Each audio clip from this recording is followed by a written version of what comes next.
Friends வணக்கங்க. நான் ரதியா சமையல்லேருந்து சாந்தி பேசுகிறேன். இன்றைக்கி வந்து பன்னீர் வச்சு நான் ஒரு கீமா ரைஸ் தான் செய்ய போகிறேன். நான் எப்படி செய்யணும்னு செஞ்சு காமிக்கிறேன். ஃபஸ்ட் டைம் வீடியோ பார்க்குறவங்க தான் சப்ஸ்கிரைப் பண்ணிக்கோங்க.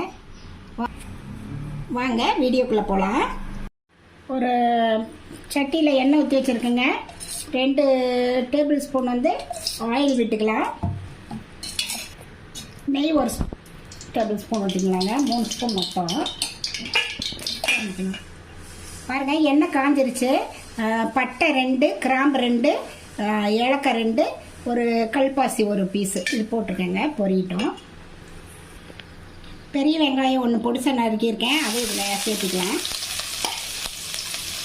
இஞ்சி போட்டு பேஸ்ட் வந்து 1 ஸ்பூனுங்க. வெங்காயம் கொஞ்சம் வதங்கட்டுங்க.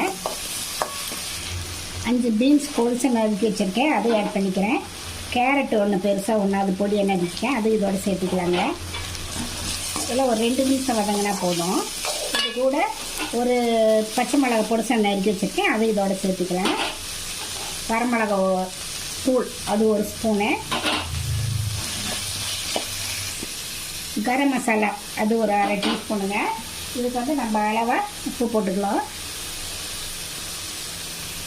ஒரு 2 நிமிஷம் வதங்கினா போதும், ரொம்ப நேரம் குக் பண்ண வேண்டியதில்லை. பன்னீர் வந்து ஒரு ஆஃப் வந்து இந்த மாதிரி கட் பண்ணி வச்சுருக்கேன். 100 கிராம் அளவுங்க. இதை நம்ம வந்து இந்த மாதிரி பிசைஞ்சுக்கலாங்க. அப்படியே தூள் ஆகிற மாதிரி நல்லா இப்படி பிசைஞ்சு வச்சுக்கலாம். திருகின கையில் பன்னீர் இதில் சேர்த்து 1 நிமிஷம் அப்படியே 1 நிமிஷம் கலர்னா போதும், கலரி விடலாம். பாருங்கள், பாஸ்மதி அரிசி வந்து 1 கப்பு வந்து நான் பாயில் பண்ணி வடித்து வச்சுருக்கேன். ரைஸை இதோட சேர்த்து கிளறி விடலாங்க.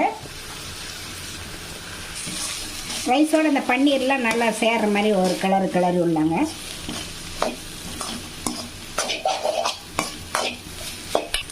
பெப்பர் ஒரு அரை ஸ்பூன் போட்டிருக்கேங்க, அது இதோட சேர்த்துக்கலாம். நான் உப்பு பார்த்துட்டு பத்துலேனா கொஞ்சம் போட்டுக்கலாம்.